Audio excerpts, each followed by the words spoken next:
hour. When we listen and gain our knowledge and power, we turn to the no bullshit hour.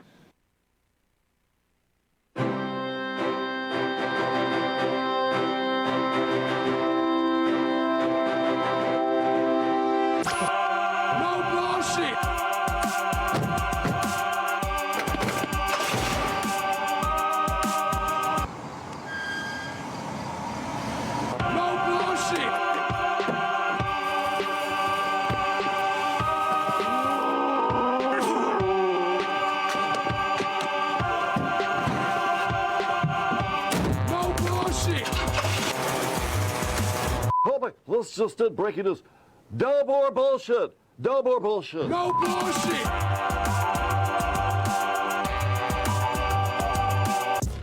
August 28th, 2020. Happy birthday to my late stepfather, the first one, Jack Parker. Used to beat my ass. Taught me a lot of lessons. Still, I gotta tell happy birthday. Okay, anyway, it's No Bullshit News Hour. Remember, if you can't sleep, watch the news. That'll cure insomnia. When you want the news, you're in the right place. Everything you need to know in 1 hour.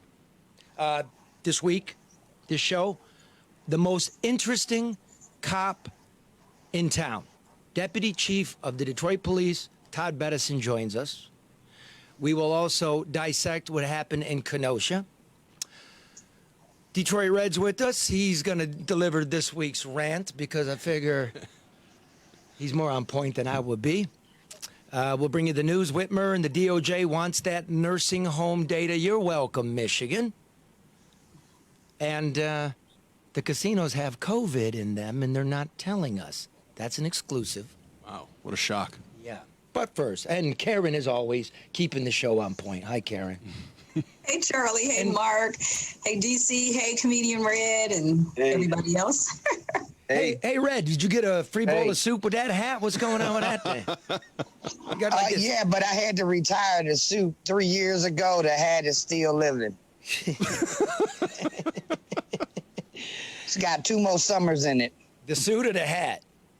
The hat. The suit's been gone. I think a guy on Mac and Bewick is wearing the bottom, and a dude over on Shaner and 7 Miles wearing the top. And you stole that hat off a corpse from Swanson's, didn't you?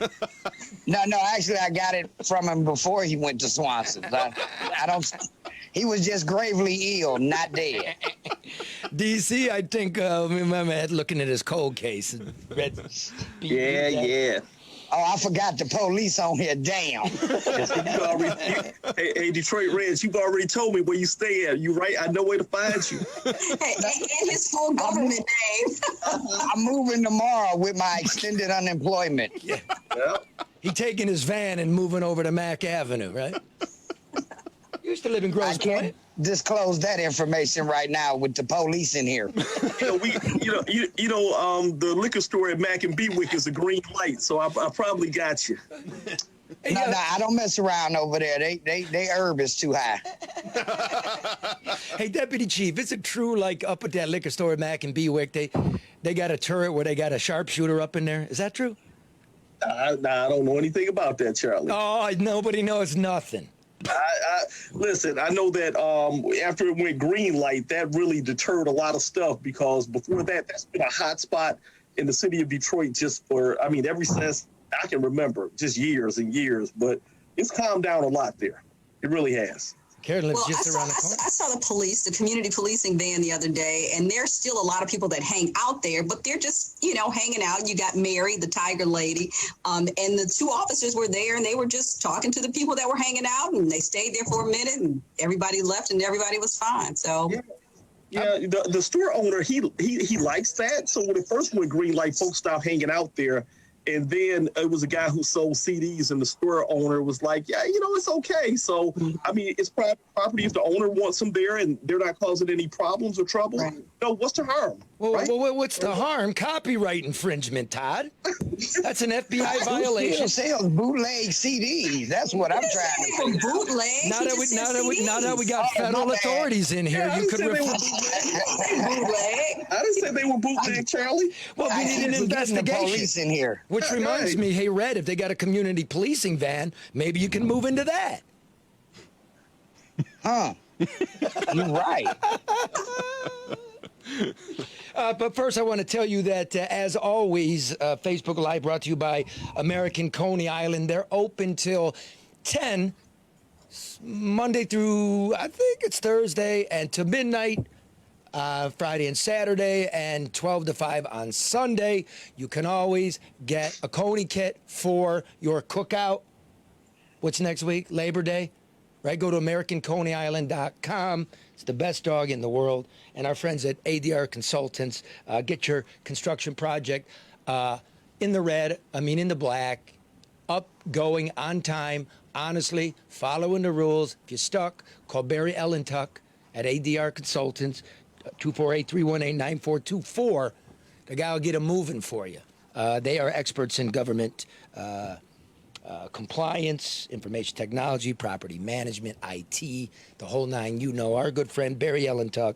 Get the job done right, on time, on budget. ADR Consultants, 248-318-9424. Now, we got problems in the streets. We got a Black Lives Matter movement that I don't think knows where it's going, and things are starting to burn again. Tear gas is going up again, and this last Saturday, Detroit Will Breathe, our chapter of this thing, tried to take over a corner. Yep. Right, Todd? John R. and Woodward. Yeah, Woodward. Yeah, John R. and Woodward. Okay, now, the reason, first of all, knowing you a long time, you're an excellent cop. You got a great reputation. There's a reason you're the deputy chief. You're the most interesting guy to me right now, and I thank you for being here, because 8 weeks ago, you took a knee with these protesters. And this week, you said, all right, enough's enough. It's time to go. So let me just play those so our listeners who aren't aware of this are caught up.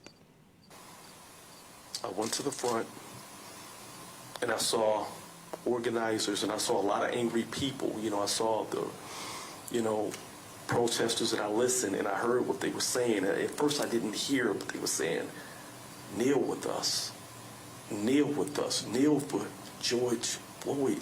If you just please kneel with us, we will leave. Just please kneel. And I said, I don't want any violence. And I said, these officers, all of us, our heart aches. I said, I was disgusted by what I saw. So, tactically looking, I said, my men and women, they can't kneel from a tactical position. I said, but as the highest ranking person here, I will kneel on behalf of the department, the city of Detroit, and all of our citizens. Everybody, I will kneel. And I did. And then, about 8 weeks later, we have this.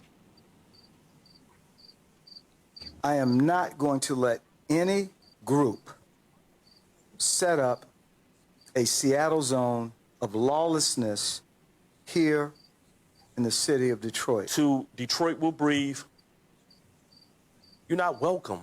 Go. It's just not working. But Deputy Chief, what's changed in 8 weeks? Well, Charlie, a lot. And like you said, or from my perspective,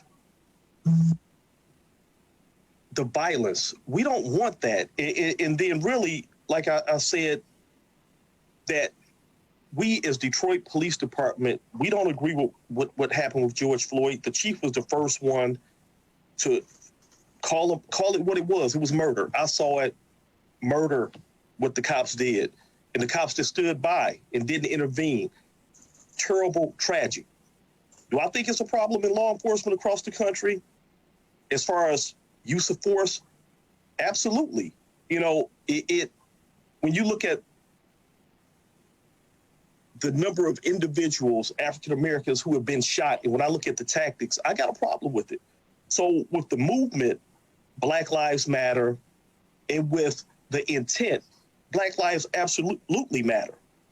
But the violence that has went along with it, and so I'm not saying that everybody that's affiliated with Detroit Will Breathe is an issue, but I know firsthand that with the protests that have been going on since May 29th, and in the beginning, it was a lot of violence. Our officers were hit with bricks. One of our captains was hit in the head with a brick. Fireworks have been projected at us. Individuals tried to run us over, but also anarchists have been invited in, and they have been embedded with Detroit Will Breathe and some of the, and it's a coalition of them, and they go under the umbrella Detroit Will Breathe. But Boogaloo has been here, Antifa, and so those individuals have been trying to incite violence and trying to get Detroiters to join in. And Detroit has said no. It has not worked. So on Saturday, when I heard that a green laser was used, pointed at our helicopters and pointed at our officers, the green laser can permanently blind. And so when that's occurring, that's a deliberate intent to harm our officers.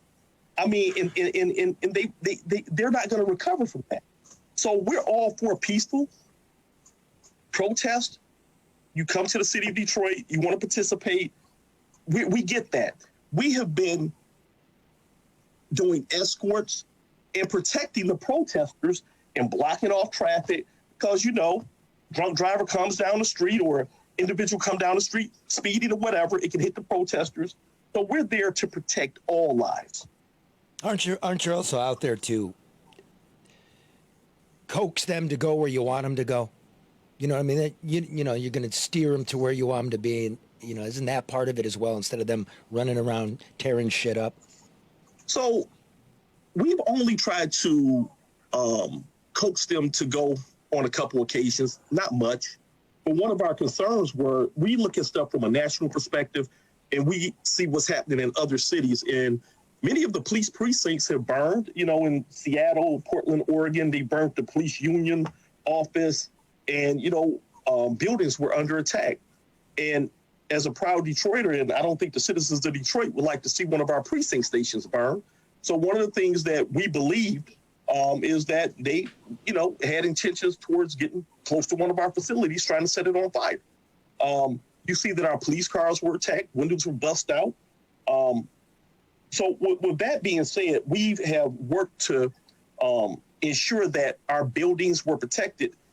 And also, it's been other incidents where we knew that as the protesters were going down a certain path, that it was another group of citizens who would potentially do harm to the protesters, or it would be a confrontation between two groups. We talk to the leaders and say, hey, if you continue down this path right here, this is what you will run into. We advise that you go this way. So every time that we've tried to change a path or coax, the word that you use, Charlie, it was for the preservation of peace, or it was to ensure that one of our facilities were protected. Other than that, they have went wherever they wanted to go. Let me get one more in, guys, and then I'll let you, my colleagues, ask you some stuff, DC. On Saturday, there were 42 arrests, 18 were from Detroit, and 25 were from outside Detroit, right? So what is the deal? Who are they? Well, what's with all those white people? That's what I'm really trying to say. And what were they doing? Their complaint is you abused them because you used tear gas and clubs and they weren't being violent. So 2 questions. Why did you use force? And what's up with Whitey? So, Charlie, you have an interesting way of, putting it. and so we gave warnings. And, a lot of folks will say, well, why would you use any force? Why would you use tear gas? That seems, barbaric. Individuals have an issue with, as they term, riot gear on officers. They say that that's intimidating. That's protective gear. And so our officers have that on so that when they're throwing bricks, they have bottles of water that they freeze. So that becomes another weapon that they throw and other things. That's the reason our officers have this stuff on to protect them. And when you look at the protesters, when they get ready to start doing the stuff, even if you look at some of the pictures from across the country, or even when we had the incident on San Juan at 7 Mile when they were attacking officers, you will see that some of the protesters put up umbrellas so that as other protesters were throwing stuff, they wouldn't get hit also. So they use umbrellas for protection. So with their intention, after they had been given at least 10 warnings of this is an unlawful assembly, you have to disperse, you cannot occupy Woodward and John R. That's not an option. And at that point, some of them left, but it was other ones who chose to stay. And then after the post went out too, that they posted, Detroit Will Breathe, that they were in fact going to occupy and not leave the location until feds left town. We first deployed smoke. It wasn't tear gas at first, it was smoke. And the reason that we deployed smoke was because they were utilizing green lasers pointing at us. And that was a way to cause some confusion. And then ultimately we did use some tear gas, and we went in and we made arrests. Now, for individuals, we welcome all who believe that Black Lives Matter. I believe that Black lives have to matter to white people. I believe that. So, I support that. But, in Detroit, when I talk to folks in the neighborhood from the hood, and we're having conversations, and I'm talking to our young folks, African-American, Black Detroit, many, and I'm not speaking for all the Black Detroit, I'm just saying, but many folks that I talk to and communicate with, what they tell me is, DPD, y'all cool. It ain't y'all who giving us up, giving us all these tickets, jacking us around. It's in the suburbs. So why is Detroit not Breathe concentrating in the suburbs? Why aren't they going out to, Shelby Township? Why are they just concentrating and messing with DPD? Because you're not the issue. So that's my question. And then you have all the folks coming from, like if I look at the sheet right here with the arrest, total of 16 Detroiters were locked up, 27 others. So we got one from Dearborn, one from Rochester Hills, one from Hamtramck, Beverly Hills, Clinton Township 2, Sterling Heights, Waterford, Ann Arbor, East Lansing, Chesterfield, Livonia, Shelby Township, Lincoln Park. Don't they got enough problems in Shelby Township? Yeah. Taylor was here. Allen Park was here. Warren was here. California was here. Hey, our African Americans has got a lot of issues going on in your city with the way that some of the folks out there treat us, especially in the courts, because you already know if you go to the courtrooms and you look in the courts, a lot of the folks, we might not represent a large population of those cities, but in courts, we get a whole lot of tickets. So that's where the fight is. But they're constantly coming to the city of Detroit, and that's my issue. But Detroit is the hub of this area. They have been to, I think they did go to Shelby for one time. I mean, you're right. It's very concentrated in Detroit, but that's the hub, and that's where Detroit will start it. So I kind of understand that. I wanted to ask you, do you regret taking the knee with them early on? No, not at all. I took the knee. You got criticized for it. I don't regret taking the knee. I took the knee for Black Lives Matter. I took the knee for George Floyd for what happened. What happened to him was wrong. DC, let me ask you this. I mean, do you feel like, I certainly don't trivialize anybody's right, whether it's to protest or disagree or speak up or speak out. But I kind of feel like, and wondering if you do the same, that this is getting lost. I mean, it's getting, people, Charlie talked to a guy who was asking where was 6 Mile, and he was standing on the corner of McNichols. I mean, he didn't know where he was.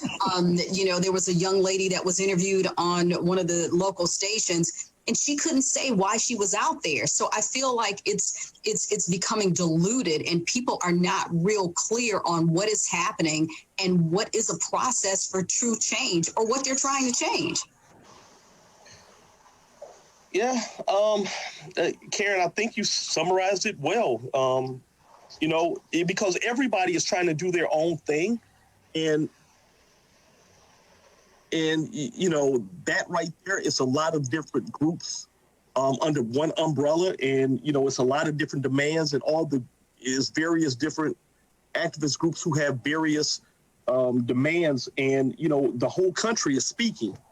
And I do feel that the message does get diluted, but one thing that's a common theme that we've seen across the country is with many of the anarchists and many of the individuals who want to cause violence, their tactics are pretty much the same, because we look at what's occurring in other parts of the country where they utilize fireworks, they utilize different things to actually get the violence started. So many of their tactics that are used in other places are being used here in the city of Detroit. Do you feel like maybe DPD is paying for the sins of Minneapolis, Atlanta, and some of the bad killings? Pardon me, what did you say? Do you feel that maybe DPD is paying for the sins of other departments that had bad incidents? I think that it needs to be standardized as far as use of force. You have roughly 14,000 police departments across the country, approximately, and each one of them has a different chief of police, and they have different rules. The Detroit Police Department went through a consent decree, and we were in that consent decree for approximately 12 years. And we have come a long way. And, we were sued by the Department of Justice. And as a result of that process, we looked at best practices, and our policies are really some of the best now. And we have adopted them, and under the leadership of Chief Craig, when he got here, we basically were out of the consent decree. We're in compliance within 1 year. But under that leadership, we have best practices, best standards, and many departments could learn, and we have very, very restrictive uses of force policies. And one of the things also, we have body cameras for all of our officers. A lot of departments don't even have body cameras. And we know in this day and age, everybody wants to see what happened. And our body camera technology is so good that it even syncs with our in-car video. So we have some of the best. And if you notice that in many other places, police departments don't have body camera footage. So I feel like it should be standardized. Sorry, DC. In that time, since Detroit came out of that consent decree, which is about the time we came out of bankruptcy, right? Use of force complaints against the Detroit police have dropped about 60%. So that's a good thing. On the other hand, arrests have gone down 40%. So have we seen a slowdown in policing by the Detroit Police Department? And that's why nobody has a beef, because they never see them or never get ticketed, like Red. Red's always the guy getting ticketed. Too much. Charlie, during my 26 years on the department, I've got the chance to see a lot. So I know how it was before the consent decree and how it is now. And one of the things that used to occur that will turn a community completely against you is where you have a hot spot, because, through CompStat, we look at crimes, we see where the hot spots are. And typically a lot of departments will say, okay, let's go put a blanket over that neighborhood. We're going to send in traffic enforcement. We're going to send in gang squad. We're going to send all this stuff in. And without being thoughtful, you just hammer everybody in the neighborhood. We don't do that now. It's more about having the intelligence, getting in the neighborhood, arresting the person, the right people in the neighborhood that's terrorizing the neighborhood. Then the neighborhood will support you. They'll say, thank you, DPD. They will support. But if you just go in because you're having a crime uptick and just blanket everybody with tickets, arrest everybody, overcriminalize, stop anything moving, that becomes the problem. So we're not doing that. We're more specific in getting the right person. So as we see crime go down, you can have high numbers of arrests and not be effective. And so crime's through the roof. Murders through the roof, shootings are through the roof. Yeah. So that, you're right. Absolutely. So right now, our non-fatal shootings are up 50%. Wow. And also if I look at it right here, to be specific, non-fatal shootings are up 56%. 56? Homicides, we have an uptick of 22%. But what you're seeing is an uptick in violence across the country in our major cities. thing, the pandemic. That has been a major issue. Also with the protesters. This is another thing. It really, really, we've been managing. However, when I have to deploy officers from various parts of the city to handle protesters day in, day out, that does have an impact on our ability within the neighborhoods. You mean it's like to watch these resources, watch these people walking around carrying on. Mrs. Jones doesn't get a cop, is what you're saying. So with quality of life, it affects quality of life. We've still been responding to violent crime, and we're still handling, but it's costly because it's driving up our overtime. So our officers are working harder and harder. So we're still going to ensure that we have officers in the neighborhood to service Ms. Jones, but it still has an impact because our cops are working a lot of hours. It's driving up the overtime. We don't have the money. So for people who sincerely not want to defund, but to help reform how police interact with people in their neighborhoods, what should their approach be? I mean, what is the approach in the process for truly instigating, encouraging, supporting, advocating for the kind of change that will be mutually beneficial? It's definitely a conversation, that works well in advocating for, and let me go back to the whole defund thing. The Detroit Police Department, in my opinion, and I think Charlie would agree as well, is already underfunded. So when we go to talking about defund DPD, that's an issue. We're trying to hire. Well, I think people that have said defund don't mean it. They don't even know what they're saying, and I think but that's what I was saying. We're not even talking about that as much as we are talking about whether it's reform or just instituting something that creates a better bridge and relationship with the community. Yeah, I think that, I agree with when you say, a reallocation, and it's some things, quite frankly, that you don't need an officer to respond to, and it is some of the mental health runs per se, when it's nonviolent. Chief Craig has spoke about it as well, where, it may be a situation where, neighbors don't talk to each other anymore. It is not on a violent level, but somebody else can help them manage conflict resolution or something like that. There are different runs, but a lot of it, especially dealing with mental health professionals, social workers, and we've seen that in some other cities. And so we're definitely would love to be able to have a conversation and move forward with that and explore that with the Wayne County Mental Health Authority. I know that they recently changed their name, but now they're bullshit. They're bullshit. They don't do anything. So an expansion of the CAPA program no CAPA program. Nobody knows what CAPA program is. Well, let DC explain what it is. No, we're not going down the rabbit hole of nomenclature here. We got the DC. So, we got a huge mental health budget in the county, and the last time I looked into it, they were siphoning it off, and they had to take it away from the county executive because all the money. That's what everybody's frustrated about, DC. Where's the money? Karen's right, but without going into CAPA, where's the mental health money? It's millions every year. Do you guys have a budget for mental health? Yes or no?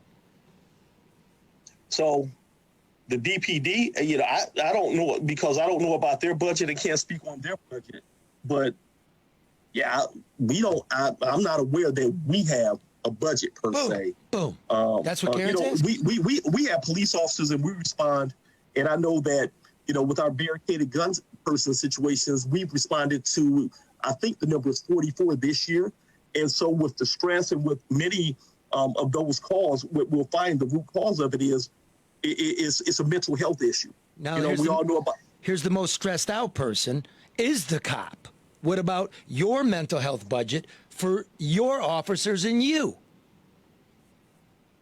Yeah, absolutely. So when it comes to our employee assistance program and under Chief Craig leadership as well, he brought in peer support. So we definitely do things a lot different to help our officers now with our peer support unit, officers working with our EPA we have broken down the stigma where it's okay for a cop, okay for officers after they've seen traumatic scenes.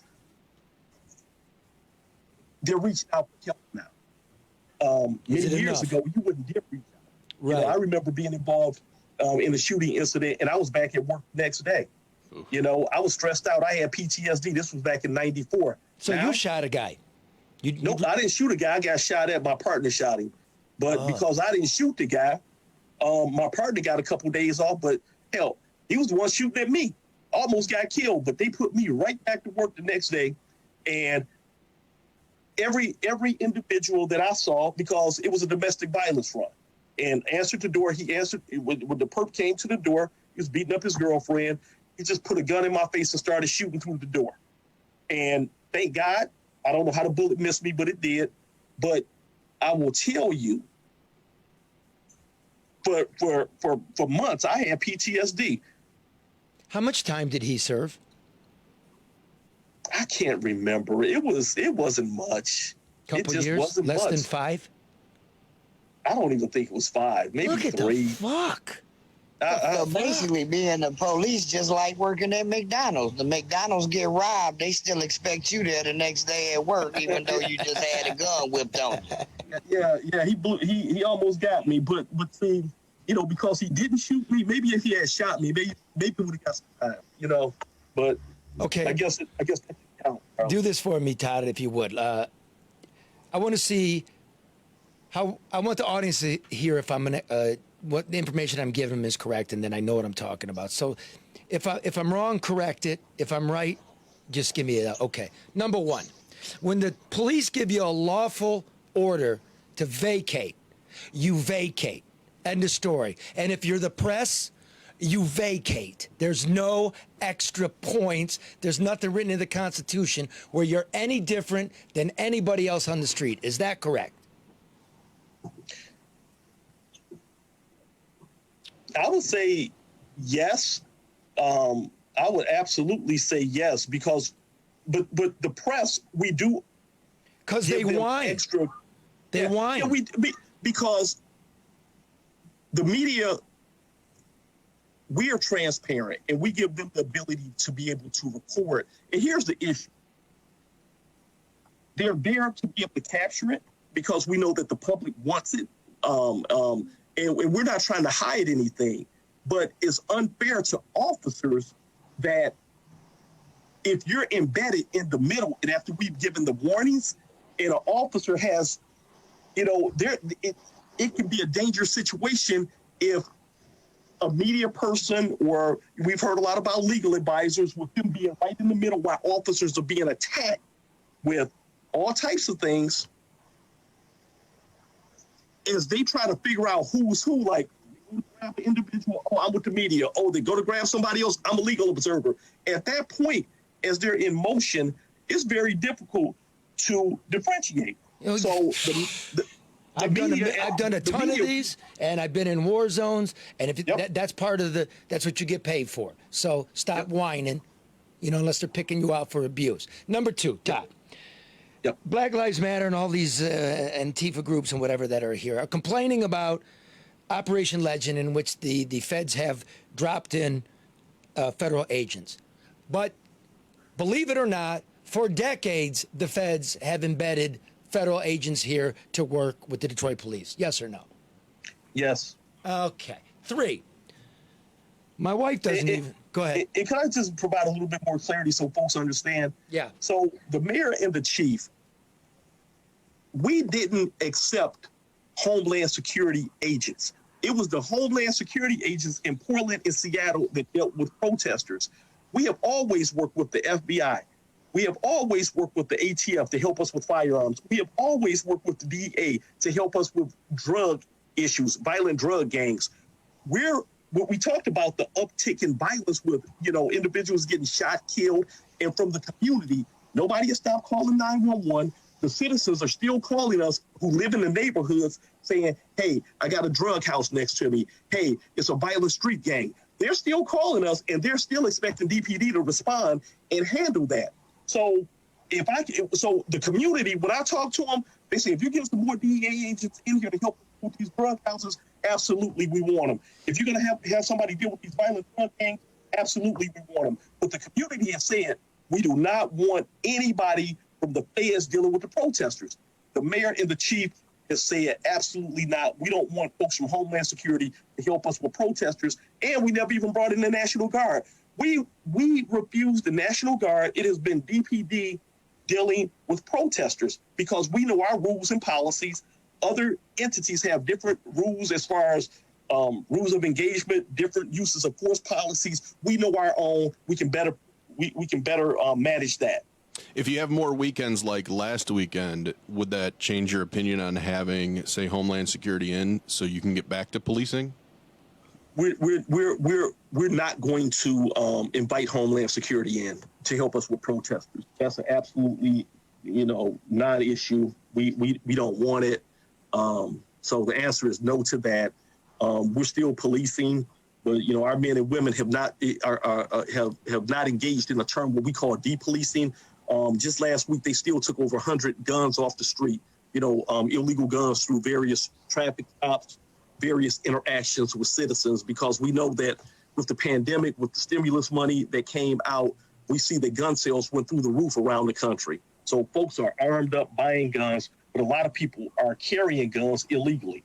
Now, we're going to let you go because we're going to get into the next one here. But speaking of guns, that's, like I said, I've been Baltimore, Ferguson, Detroit, you name it, I've been there. Guns are now in play. So, answer me this one if you would, sir. When a person has a long arm, a rifle, and it's open, are you allowed to ask for ID about the person's age, or are you allowed to ask about the registration of this weapon? What is... No. Open carry. Yep, we're not. Told you. Explain it. Nope. With the Michigan state law, citizens have the right to open carry. So we have sent out various memos and trained our officers not to interfere with the person's Second Amendment right to open, bear arms, open carry. But the issue comes in play when it's concealed. So you have to have a concealed pistols license to be able to carry a concealed weapon. But when somebody is performing their Second Amendment or, taking advantage of that, we're not allowed to stop them, ask them questions regarding their long gun or whatever. And it causes concern in the community because not everybody knows. But we'll get 911 calls from folks saying, hey, it's a guy walking down the street with an AR-15. Well, he gets to do that. Fuck. What if... You see, can I ask this before you go? Because I'm reading a lot of the Facebook comments. First of all, you're getting a lot of compliments and support for coming on the show and for being transparent, and a lot of support for the department. But people are asking about the times when they knew the officers and when officers lived in the neighborhoods. Residency, I know it comes from at the state level, but do, in fact, you think that matters? And is that something that somewhere along the line we should look at revisiting? So, like I said, I never thought I would be like a veteran like this, having 26 years. So I remember when residency was in place and where all Detroit police officers, bus drivers, firefighters. So it wasn't just the police. Any city worker basically had to live in the city of Detroit. So when the state got rid of residency, because it was Governor Engler under that administration where residency went away, a lot of folks who work for the city chose to leave. It was older houses here. Folks moved for various different reasons, school districts, all types of stuff. But it destabilized a lot of neighborhoods in Detroit. It messed up the tax base. So Coppers, Canyons, and a lot of these neighborhoods got destabilized. But, we have to deal with the fact of where we are now.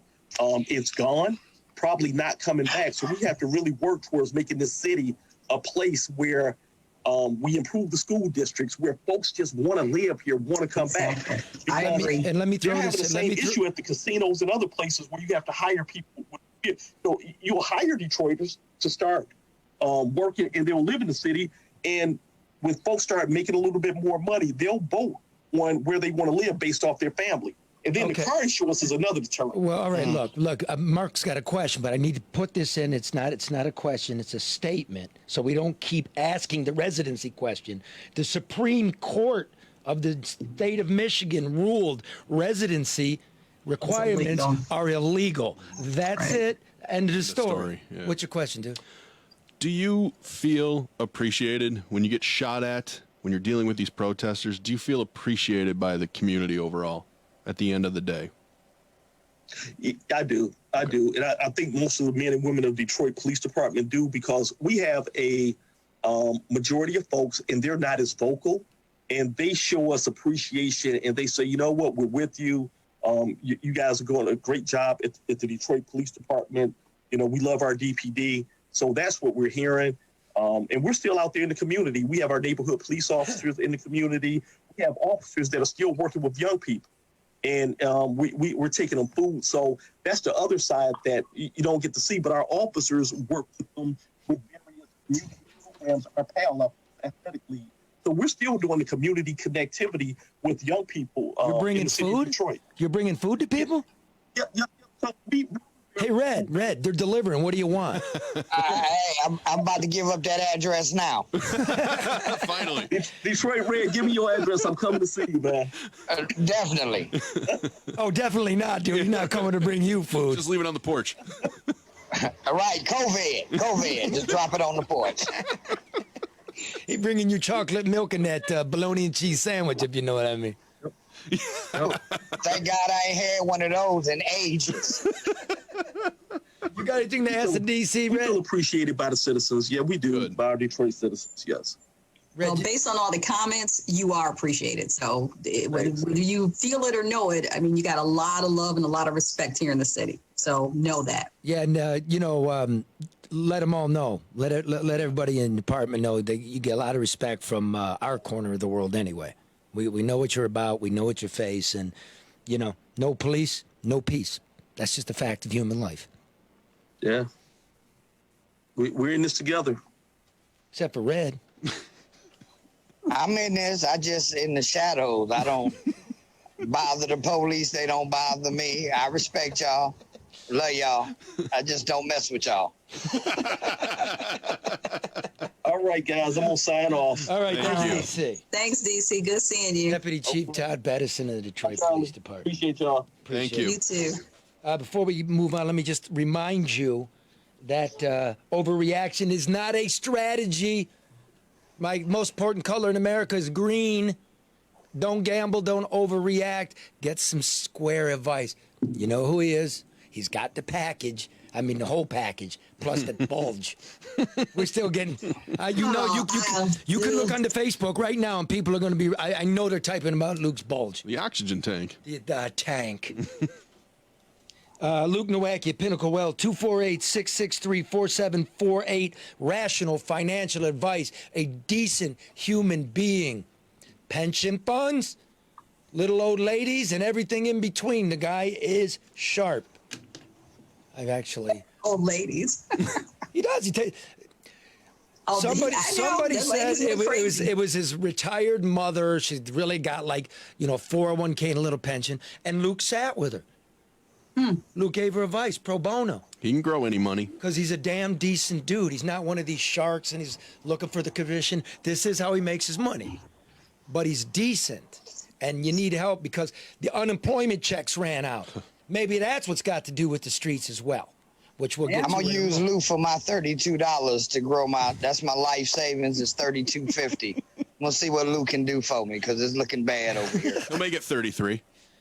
Which is a win. Stay out of the casino, man. That's probably what he's going to tell you. Craps or COVID. Get advice, get a strategy. Call Luke Nowacki at Pinnacle Wealth, 248-663-4748. Securities and investment advisory services offered through Royal Alliance Associates Inc. Member FINRAS.PC. Royal Alliance Associates Inc. is separately owned, and other entities and/or marketing names, products, or services referenced here are independent of Royal Alliance Associates Inc. Can you double time that? Can I hear? Can you Again? In post, so yeah. in post? I'd like to. I feel a little cheated. Charlie didn't do his dance this week. It's like going to the strip club with a drunk stripper. She just sitting in the corner. What happened, Charlie? You got to pay. You got to pull out your $30, Red, then he'll dance.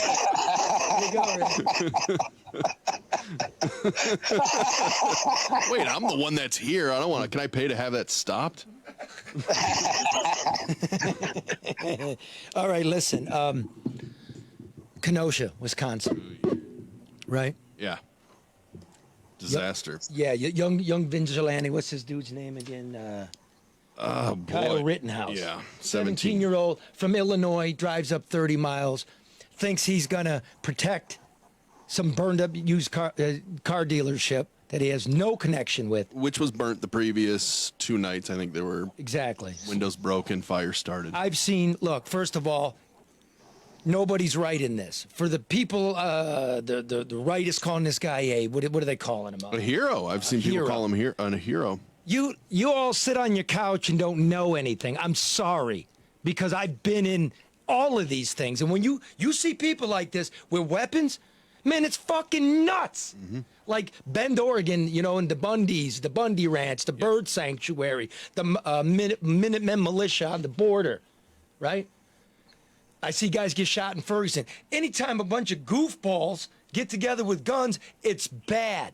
So first of all, the kid didn't legally possess this AR-15. Mm-hmm. As you heard, Todd, we can't even get it from him. My wife said, why didn't they ID him? I'm like, you fucking kidding me?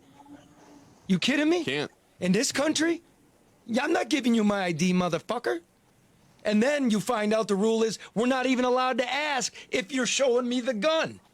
So now that green laser he's talking about can also be a pointer. This shit's getting bad. So, kid, stay the fuck home. I'd have more respect for you if it was your own community and your own car dealership that the guy asked you to look out for. And frankly, if you have a business, you hire security. Yes. Not 18, 19-year-old hut. No, it's nuts. There's been a lot of Monday morning quarterbacking on this in the shooting because he killed 2 people. But for me, it begins and ends when the police rolled up to him and his buddies in front of that dealership and said, go home.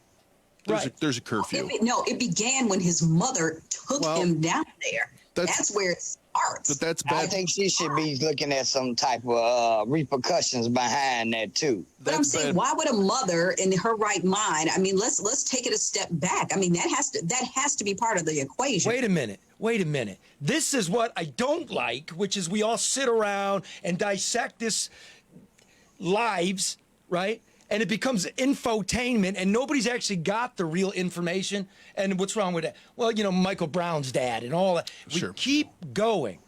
Right. Let me just say the other part of this is the 2 that died and the 1 that was shot. Mm-hmm. Okay. Here's what the New York Times did.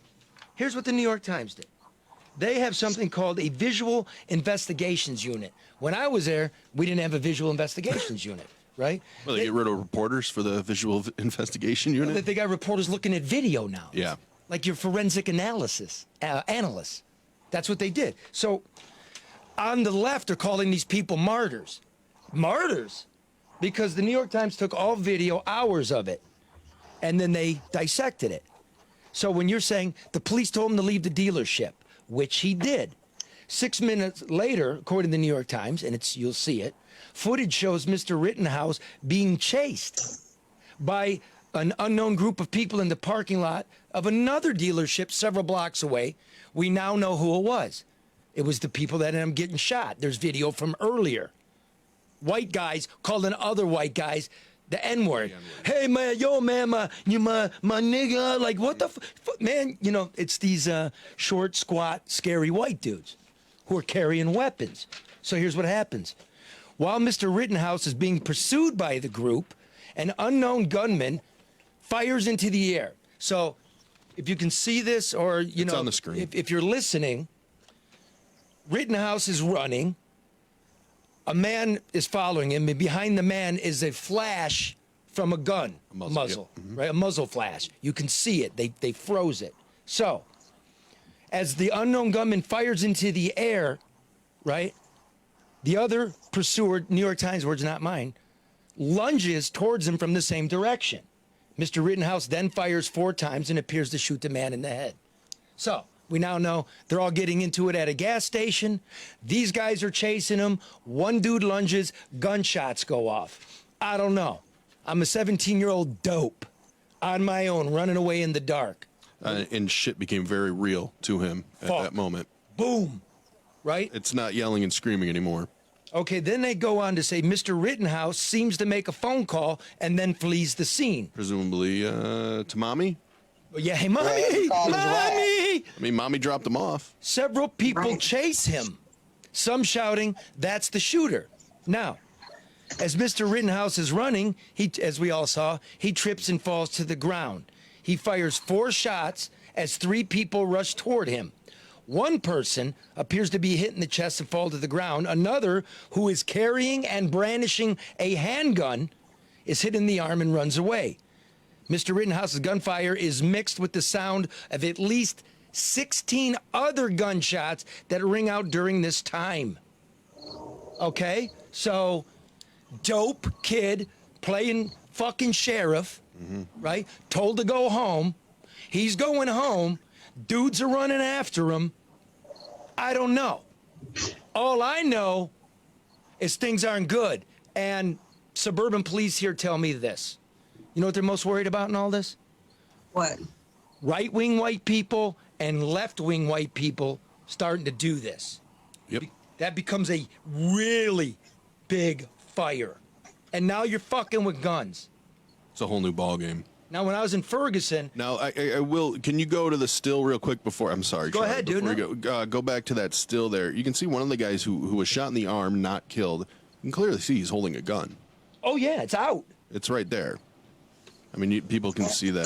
But does this not feed into a little bit of what we were talking about people participating and being in the middle of something that they are intrigued by, know very little about, and have nothing that really resonates with the reality of what they say they're participating in?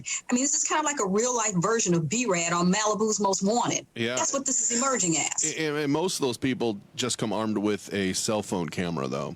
And like Charlie said, that's part of it too. You bring that's guns, whole new game. We had you know what, the cameras are accepted now because just a few years ago in Ferguson, we got attacked for having a camera. Now it's a fucking show. Now the country's on high boil, and it's not a joke. It's the guns that I don't want to get into. They're martyrs. No, actually, one is a child fucking rapist. And one beats his wife, and the other one has, gun convictions. No, these aren't like the 1960s Berkeley University marching with the Black Panthers. Oh, and by the way, what did those white people's participation get us in the long run? Nothing. They're the old people where nothing changed, and they got rich, and we all got nothing. Now what do you got? I told you. Nothing. I told you working class white people got nothing. They're looking for something to do for a minute. They're pissed the money ran out. Focus! Yes, Black Lives Matter. And if we can get it straightened out for Black lives, then probably all of our lives are going to be straightened out, if you know what I mean. Lots of white people died at the hands of police. If we can fix it where black people don't, it's going to be fixed for white people. I refuse. I'm not going to war. The problem is, everybody thinks their side is right. And there are no more of us in the middle. You don't see us. I do think Kyle Rittenhouse, this whole situation would have been avoided if he didn't show up. Okay, but if not him, the next one. The next one. And what did Todd tell you? They're pointing lasers at us. And this, remember what Skip Mongo said a few months ago on this program? When the shit goes off, it ain't going to be like 1967. Those were not at all. 30-06s and 38 specials. These are AR-15s. You can stand your ground, and you're allowed to walk around with it. And, man, when I was in Oregon, the Idaho militia came. And the other militia didn't want that militia, right? And they all had the big fucking guns. You know what they did? They all went to town. Like a couple hundred. I mean, they looked like commandos, and they surrounded the sheriff's office. I would much rather have police do the policing than a 17-year-old from out of state. Yeah, dude, stop it. It's nuts.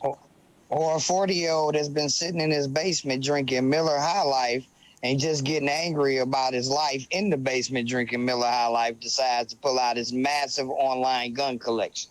Yeah. Yep. It solves nothing. It creates new problems. So, I don't want to run too long today because I promised everybody. How far are we in here? We're okay. We're going long, but we're okay. Okay. We can move on to Red. Okay, so let's move on to Red, and then after Red, we'll bring you a message from our good friends at Hall Financial, and then bring you the news that you need, the stuff we're doing that is the news. This is Red. Earlier, rant. Dude, what do we need to know about this, Red? You want to set up your own clip? This is Sure. Wait, this is weird. This is weird. Red's introducing Red pre-recorded. Which we decided to not do before the show. Yeah, we're like, look, Mike and I are talking like, let's do showbiz. And somebody's asking who's Red. So let's let them know who Red is. It's the guy with the cheap hat right there in the screen. And if you don't know, hey, Red, who are you? Local stand-up comedian and social commentator, shit talker. And are you a black man, or are you using a voice and you're really white and you're going to pull a trick on us later? Oh, no, the trick was pulled on me when I was born from a white and a black parent. So, no, I'm mixed. And then you got adopted, but no one ever told you, like, one of your parents was white, right? Yeah. Both my parents were black. I was adopted at 6 months. The parents that had me, too young, interracial couple in the 70s, wasn't happening. So I was adopted by 2 black parents and didn't find out I was mixed until I was 24 because I was raised with 2 black parents. So this is they like, didn't know nothing about being white. This is like Steve Martin in The Jerk. You weigh up and you're like, oh, you mean I'm going to stay this color? If he's 50, if he is biracial, I mean, we go to 3% rule. He's black. Yeah. All day. Well, I know you are, Karen. Your father's Arabic. Your mother's black. I'm triracial. Red. What about you, Mark? I'm as white as they come. Yeah, but you're narcoleptic, right? Yeah, that Don't too. say Yeah. that, Mark. What? Don't say they're white as their con. Don't say that. French, Swiss, Belgian. What I mean, you can't get more European than that, Karen. Scandinavian. I didn't choose it. Those are Vikings, man. Exactly. What happened to you? That's about me. I thought we were setting up Red's piece. We are. So, but just the point Oh, I'm is, like, sorry. Go ahead, Red. Look, race is cool to talk about if you love each other and you're respectful. You don't gotta be afraid. And we need to talk about it. We need to talk about it. We need to talk it more. Talk about it more. We need to talk about it honestly. So, Red, my apologies. Take it away. Not a problem at all. Basically, the video is me doing a rant because I've just gotten so tired of the narrative and the message of what really needs to be going on for justice and equality is being construed by outsiders in every major city coming from other places to pick up the message and misconstrue it. And I think BLM and all the other groups. You're going to say this in the piece, Red. And it's going to be. It's a video with me, mad as hell, talking shit about the bullshit going on. There you go. The trap is set. Y'all better realize what the fuck is the next phase of this. The next phase is now they gonna have us in the streets, civilian on civilian, giving these motherfuckers legitimate right to shoot and kill over property. First of all, it's no motherfucking law on the book that condone the murdering or killing to protect property. That's against the law. Let's it's not. fucking cover that. Okay? As well as it's against the law to loot, steal, and rob. That's true. But what y'all gotta understand, what's done happened is they done took the narrative of BLM, Black Lives Matter, and everybody else, the other groups that's trying to been getting police reform and all that shit, and turned it into this defund narrative. Okay? And we've allowed them to do it because you young motherfuckers keep running out there saying that shit and not checking motherfuckers. You're letting motherfuckers come in your community, pick up your calls, and not even check them when they construing your narrative. And all the white folks that want to go protest and march and be down, that's fine. But if you're not going in there to keep up and uphold the narrative of the truth of what's really wanted, Because no motherfucker want no police. That's the stupidest shit I ever heard. My man. But y'all youngsters, in such bliss and bluster and anger and frustration, are letting these motherfuckers come in and direct your narrative. The opposing side, which is your government and your police force, is now taking that redirected narrative and scaring the living shit out of motherfuckers to make them believe you really don't want no police at all. Now the police is acting on that. They stepping back. Because that's what the fuck happened down there in Kenosha. The trap is set. Quit taking the fucking bait. I ain't tell you stop protesting. I ain't tell you stop making noise. I ain't telling you to stop being angry. I ain't telling you to stop demanding equality and justice and the right to pursue happiness and good living in this bitch. What I'm telling you is play fucking chess.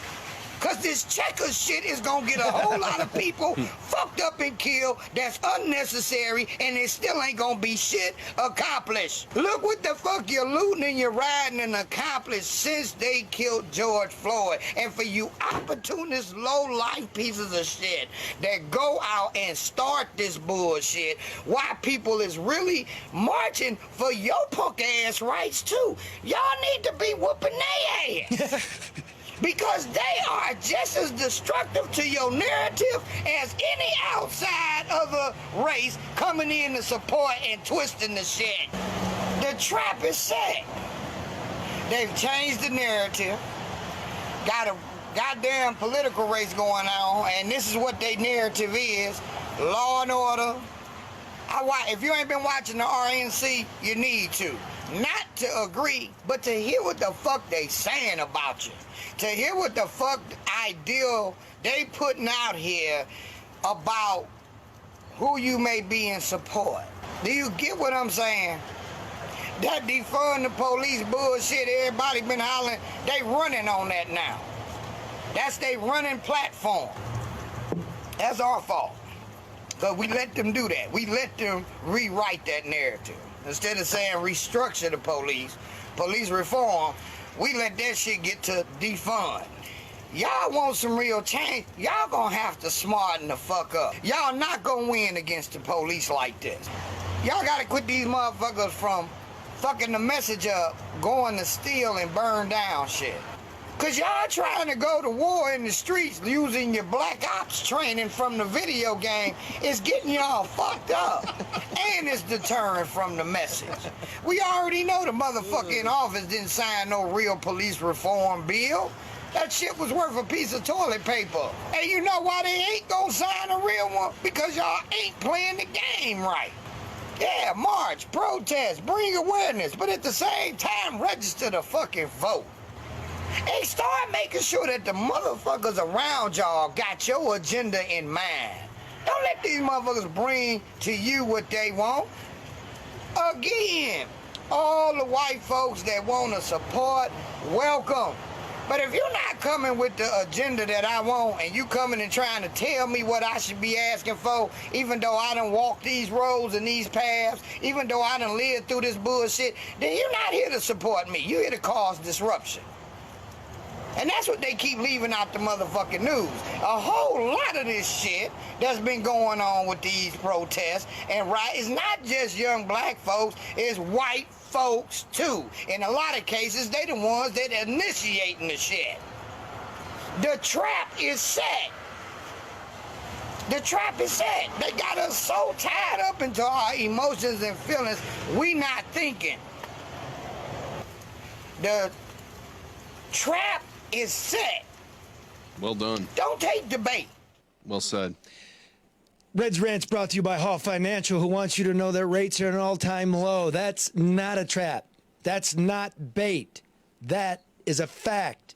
And that's why so many people are refinancing. If you're on the market for that new home, remember, Hall Financial Services is fast in the business. Want to refi?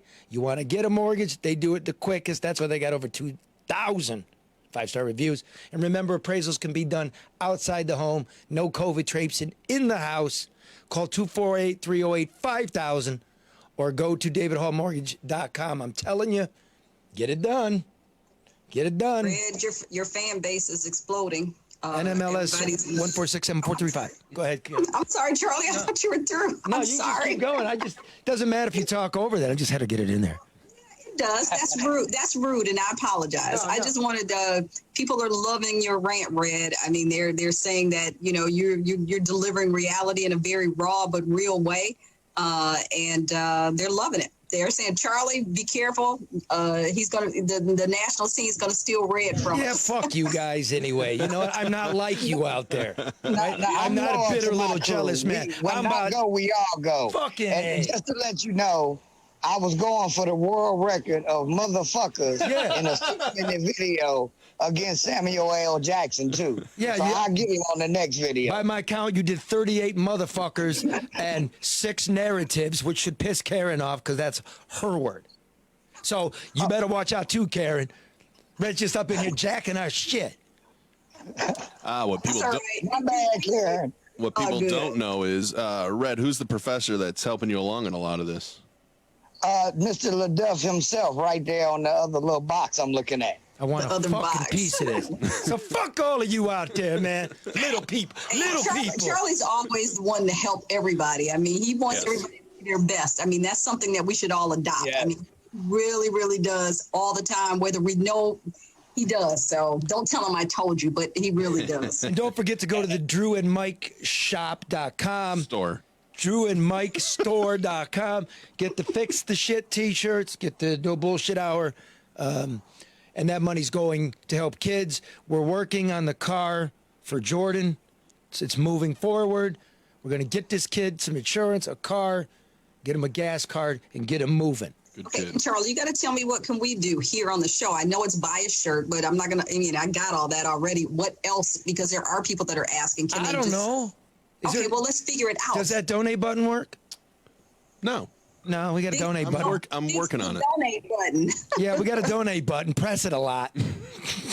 Nothing'll happen. Not But going to do shit. I used to do Well, that. I got my contribution. I want to help, so I'm going to make that. When I was working at the New York Times, I got hauled into the fucking executive editor's office over my message on my machine. Hi, you've reached Charlie LeDuff at the New York Times. If you'd like to press 1, please do so. If you'd like to press 2, please do so. Otherwise, leave a message. well, that's not professional. That's not professional. I'm like, out there. fucking relax. Oh God. And you have other things to worry about? Yeah. Yeah. You can just do like me and tell people don't leave a message because I don't listen to them. Yeah, you don't, do you? No? No, right, I do not. Where's my shit? Like, what we doing? Okay, yeah. Here's the news. You're welcome. You're welcome, Michigan. The Department of Justice has asked for the COVID-19 nursing home data from Governor Whitmer. Yes.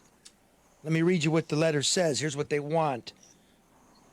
The Office of Civil Rights is evaluating whether to open an investigation of institutions, quote, providing skilled nursing, intermediate or long-term care, or custodial or residential care that are owned, operated, or managed by, or provide services on behalf of a political subdivision of Michigan.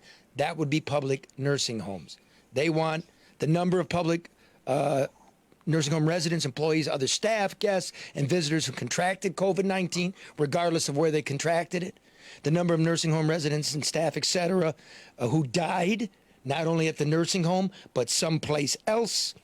All state-issued guidance, directives, data, science, want all that. Any conversations you might have had with other governors, how you came up with the idea, the number of persons who are admitted to these facilities. So, Whitmer answers with Cuomo of New York, who she copied, and they said this. This is nothing more than a transparent politicization of the Department of Justice in the middle of a Republican National Convention. It's no coincidence. The moment the Trump administration is caught weakening the CDC's COVID-19 testing guidelines to artificially lower the number of positive cases, they launched this nakedly partisan deflection.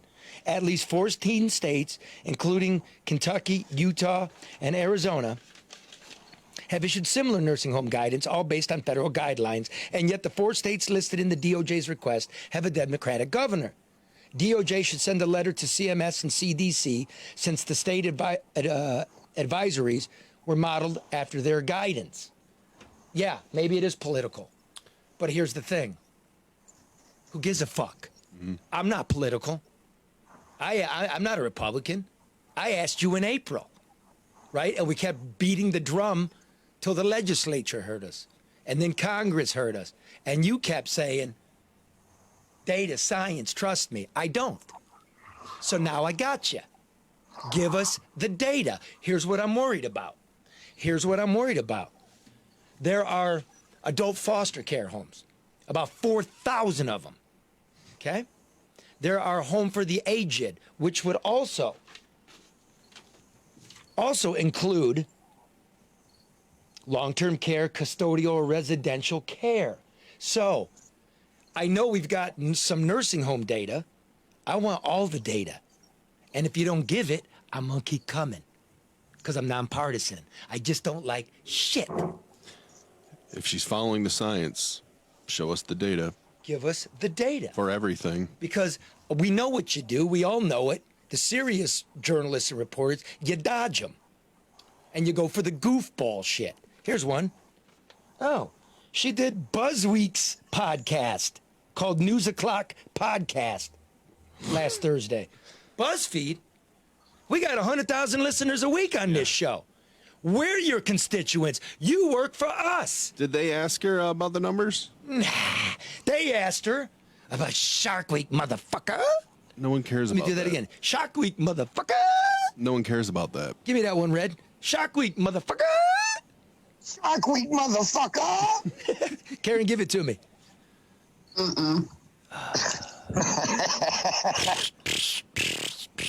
Karen, at least say it like she did, where she just mouthed it. Yeah, do it. Shark Week. I can't, no, I can't even stoop that low. Can't you go mother effer? Shark Week. Come on down here with me, Karen. It's fun. Red is my spokesperson, so Red, can you do that for me? Okay. Did they ask her anything of substance that you know of? Does BuzzFeed ask anybody anything of substance? Yeah, BuzzFeed. BuzzFeed wanted to know what Shark Week motherfucker was. We all thought it was Discovery. Shark Week. That's funny. That has been forgotten in this whole thing. It's such a stupid phrase, and no one even understands why she was saying it or what it meant. Here's what she said to the podcast, that she once had a debate coach who told her to put a smiley face at the top of her paper when at the podium because, quote, the happy warrior wins. But Gretch corrects that and says, where women used to be demure, now if a woman is talking about menstruation, she might say, well, it's Shark Week, motherfucker. Right? It's funny, and it's about women's empowerment, and it makes me smile. So I would write, it's Shark Week on top of my paper. Karen? No, that's what it. Karen, you have a vagina. Do you write Shark Week, motherfucker, on your papers? No, I don't write it. I don't say it, and that makes absolutely no sense at all. I've been married a long time, and I've never heard my wife bust out when it's that time of the month and say, "It's Shark Week, motherfucker." Yeah, I don't know. That makes no sense, Charlie. It doesn't. I mean, not in any vernacular, not in any. It makes no sense. Well, my wife's, when it's that time of the month, it grows teeth, but we don't call it a shark. No, that's actually a horror picture, Charles.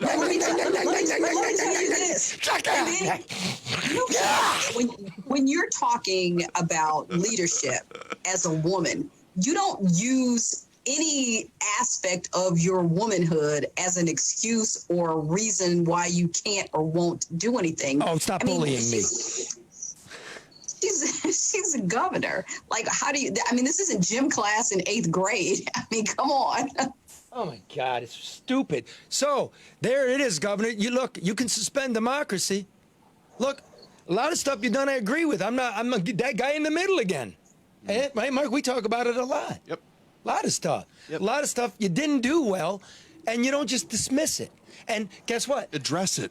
Address it. And make it a lot better. And how come the kids are going back to school and you don't give a shit, but reporters can't be in the building anymore? to ask you the follow-up? And where were these 14 outbreaks? And how many were in the outbreaks? Right.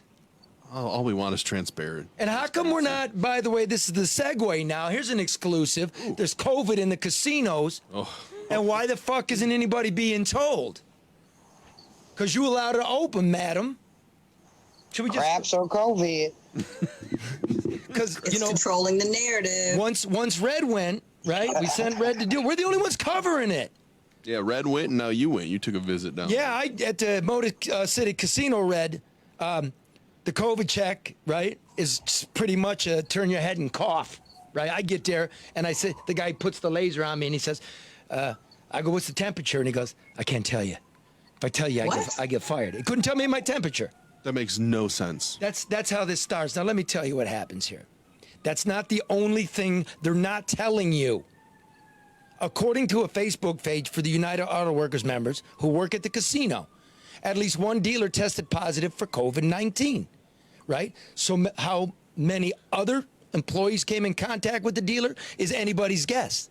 But union members tell me that there was a supervisor as well, right? So, and then a number of people were quarantined. And I'm wondering, okay, well, how do you tell fucking grandma and grandpa? Mm-hmm. How are you telling the public? How come we're not told some people in the casino have COVID and they've touched their colleagues and they've been sent home on quarantine? What in the fuck? What is that, a cricket? Yeah, are you surrounded by crickets, Red? Yeah, this is the natural Detroit sound when there's no other houses around. Detroit wildlife. Yeah. Okay. Sorry. So what are the protocols to inform casino visitors? Okay. I didn't get a call back from any of the local representatives. This is all going on their Facebook page. I called Brian Rothberg, a UAW spokesman, who confirms the presence of COVID at Motor City. He tells me 2 people who did not work on the casino floor, but who are UAW members, came into contact with people who did work on the floor. An untold number are quarantined for 14 days and awaiting test results. Now, a Motor City Casino executive responsible for fielding press questions didn't return calls seeking clarification. They didn't say shit. So I called the Michigan Gaming Control Board. Guess what they said? Oh, I'm sure they got a handle on it. Guess what they said? I don't know. And they suggested I call the Detroit Health Department. That's what I don't know. I didn't hear anything. So I called the Detroit Health Department, and the spokeswoman there said she did not know one way or the other. You know what she said to me? I quote, "If someone does have it, we'll find out eventually." Oh, great. I'm not fucking joking. Are you serious? Yes. It's not like time is of the essence, huh? So when I asked her if the public is or should be or where you would find such a notification, she ducked behind that well-used phrase by so many bureaucrats and politicians these days. The health department advises businesses to follow CDC protocols. How many ones? Which ones? Exactly. There's been 85,000 of these. And they change every week. Right. But the protocols listed on the city website requires anyone who came in contact with the infected workers to quarantine themselves for 2 weeks. That, of course, would lead to the whole fucking place shutting down. That's probably why you don't have any information. Now, it needs to be said that taxes paid by the casinos to the city represent 20% of the city's operating revenue.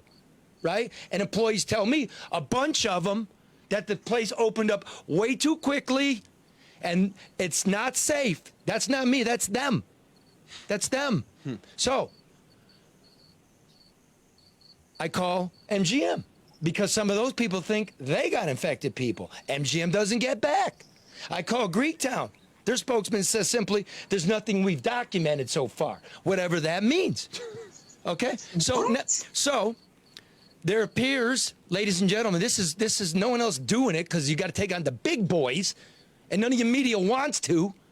It's a get along, go along. They're not looking out for you. My mom, as you listeners and community members know, goes to these casinos.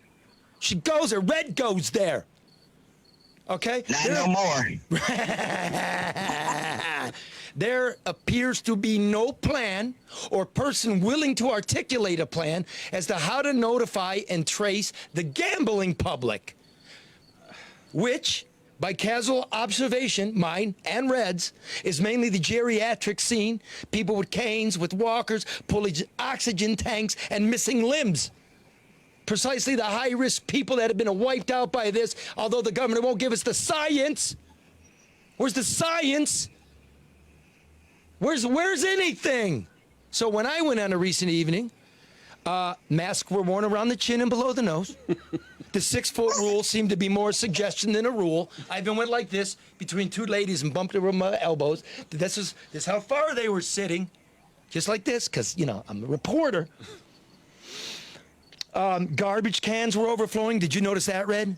No garbage cans, but I did notice a bunch of left beverage bottles and glasses and cups left around. Yeah, and then when they picked them up, they never wiped down after it? Like, what the fuck, man? Underneath the urinals, it was standing water. Ugh. And it wasn't mop water because it was muddy and yellow. So that's nice. Even outside of COVID, that's not acceptable. Or maybe it was, Charlie. Maybe they're mopping in dirty water. I mean, hell, why not? No, that was the one-legged dude trying to hold it steady at the urinal. Or the 6-legged dude who couldn't make it. The guy at the walker? Fuck it, I'll piss right here. Right. Fuck it. They'll get it eventually. We're all gonna get it. Okay, gloveless dealers and gamblers passing chips freely back and forth across the bays. Yes, it's called the bay. The felt is called the bays. Just so you know, Red. Beer bottles and coffee cups everywhere. Why is the bar and the casino open, but my local's closed? Yeah. Because you ain't hooked up. That's why. This is a joke. Huh? Not one slot machine was witnessed by me to have been wiped down the whole time I was there. And then one oddball at the high roller craps table had a peculiar habit of attempting to one-hop the dice off the back wall. That's what his thing, right? 3 times the dice bounced over the wall and onto the floor, and 2 times a patron walking by just absentmindedly picked him up and gave him to the corner man. And I'm like, that's 3 fucking people touching the dice. And then wipe their nose. This can't be real. That was the dude on the walker because he was already close enough to the ground to reach the dice. This is crazy. What if you a really mess. think, we're laughing, but this is really bad. Okay. Yes. Really bad. Yeah, you know what this is? There's an old saying that gambling's a sure way to get nothing from something, right? But in today's gambling dens in Michigan, monitored by today's government in Michigan, you might just get something and not be told anything. Where's the fucking mayor? Where's the health department? Where's the information? It's bad for business if there's outbreaks. It violates the narrative. And I get why they did it. I know you're doing it because some people got to have money.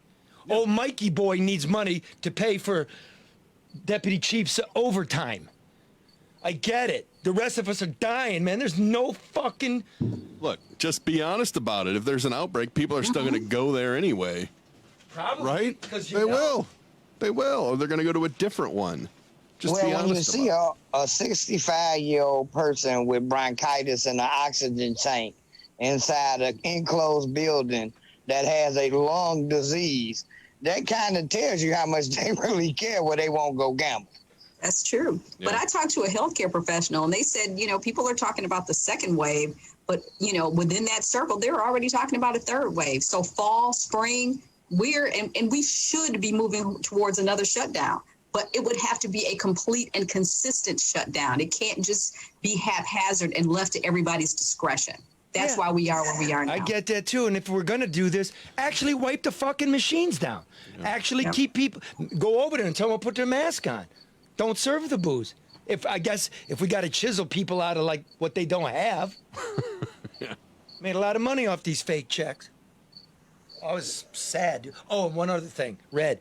They're supposed to supply, wipes. So people, if they want to wipe down the screens and stuff. Oh, there was residue on the slot machine buttons. Oh, God. I was looking. Yeah. So they're just in a big mixing bowl. They just throw these serviettes you get at the restaurants with your ribs, right? They just throw a fucking ton of them in a bowl and everybody's pawing through these fucking things. I guess that fulfills their obligation. I love my people in Michigan. It's and their restaurants are open, aren't they? I mean, the food court is open, but there's no food at the bars. And I'm told if you don't serve food at the bar, you can't have a bar open.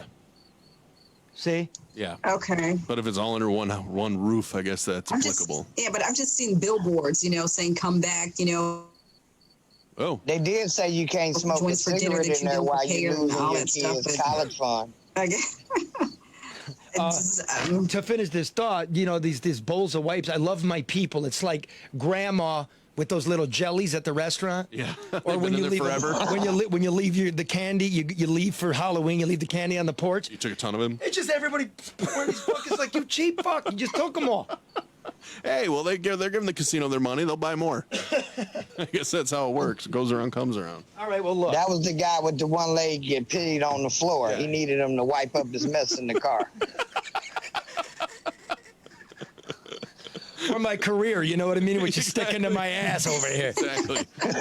Oh, boy. All right, listen, it's been a great week, motherfucker.